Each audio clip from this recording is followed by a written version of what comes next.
What's up, everybody? This is your Bragg, and this is a beautiful day, and today we're going to be talking about why banks and loan officers are denying your loan, new mortgage standards, and is this signs of the new crash? Now, real quick, over the weekend I was talking to a buyer who's going to be buying in Carolina Lakes in Sanford, North Carolina. Comment below if you know where that's at. And I had to have a conversation with him that some of these loan officers are bringing in higher mortgage standards. So he may or may not qualify, but we had to have that conversation before he actually talked to the mortgage professional. And what I'm finding is that I'm having these conversations more and more with buyers. So how do I know it's getting harder to get loans? Because not only do I see it in my local market, did a quick research and found out that 57% of buyers don't put 20% or more down on their loans. And in my market, we are very VA heavy, which is 100% financed. By the way, other loans, FHA, VA, USDA, and other loans out there do not require you to put 20% down. That on top of hearing loan officers requiring 700 credit scores and up to get the mortgage, I had to just dig a little bit deeper and figure out what the heck is going on. So after doing some research, yes, it was confirmed. Chase and other banks are requiring 700 plus credit scores along with putting 20% down to get the loan. Link below on an article I found. Not only that, we're finding that some of these lenders are requiring a VOE or a verification of employment. And I was reading from 10 days of the settlement date all the way to day of settlement date. For example, United Wholesale Mortgage is requiring day of VOEs, and they're the second largest mortgage company in the nation. And for my investors out there, first of all, high five.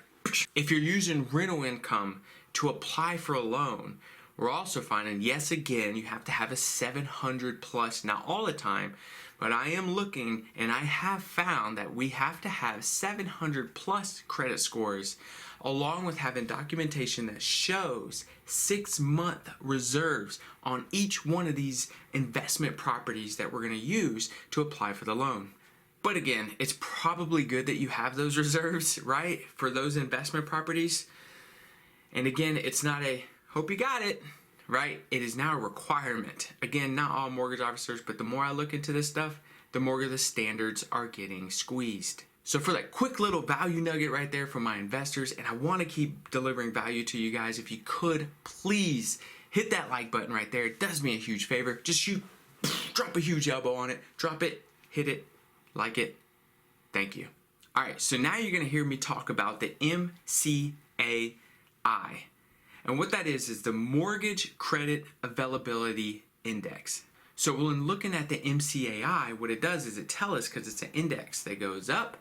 When it goes up, that means that lending practices have loosened. And when it goes down, all it means is that lending practices have tightened. More on that in a second.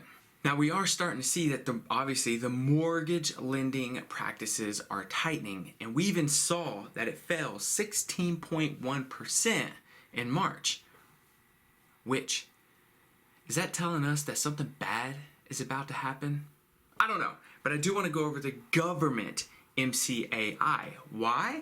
Because this is more of the government-backed loans, which some of these loans are the VA, the FHA, and the USDA loans, and we're here in Fort Bragg, so we see a lot of VA loans. By the way, Fort Bragg, home of the Airborne and Special Operation Forces. We even saw that index fall 6.6% in March. By the way, we love referrals. So, you may have heard that the subprime is back. The market is going to crash. Doom and gloom. Well, what I want you to do, check it out later, but Google or look at the link below and check out the MCAI index, the whole picture, and not the small little cutout picture that the media is trying to show you. Just look at how crazy it was in 06, 05, 06, about how loose the lending practices were. It was crazy. When you look at the graph, you're going to see that it looks like a mountain. The index shot up, straight up. It was way up there. Now fast forward a little bit, 2006, 2008, and you're going to see just how much they started to tighten up the lending practices, because you're going to see that index fall, right? Like it should have, because it was bananas in 05, 06. Fast forward a little bit more, and you're going to see in 09 and 012 that it kind of stayed the same and only started to creep up in about 2013, but still not even close to the crazy loose standards that you saw in 2005 and 2006. Don't believe me? Look down below. Check out that link. It's crazy. Now, I guess what I'm trying to say is that yes, the loan practices, the loan standards of some of these loan officers and mortgage companies are getting tightened, but not as crazy, and it's not going to be doom and gloom like it was back in 05, 06 if you take a look at that graph, right, of that index. So I don't think I have to tell you this, right? Don't always listen to what the media is telling you. Look at the picture down below again, but kind of span out and look how different it is. It's not as crazy as you might think. But I think there's good reason why these loan officers are tightening their standards.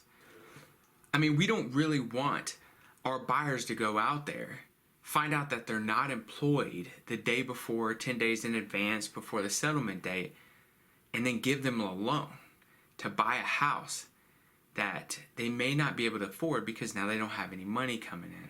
I don't know if I completely disagree with these new standards. I don't think they want to see what happened in 05 and 06. So I think it looks as almost that they are just jumping ahead of the curve and trying to do their best to bring in the most qualified buyers so that they don't crap all over the ones who haven't really made it up to that standard when they find out they can't pay for their loan. Now, I think I'm going to read this just straight off. One of the most highly respected loan officers in our market, Casey Mock, had this to say on Facebook. She says, "Let's control what we can and face each moment as it comes. Know that banks and lenders want a robust lending environment. What we have now is a stark reality of foreclosures and forbearance losses that are here now and will continue. That reality and the uncertainty of how long this will last is causing banks and lenders to defensively price and make loans." What does that mean?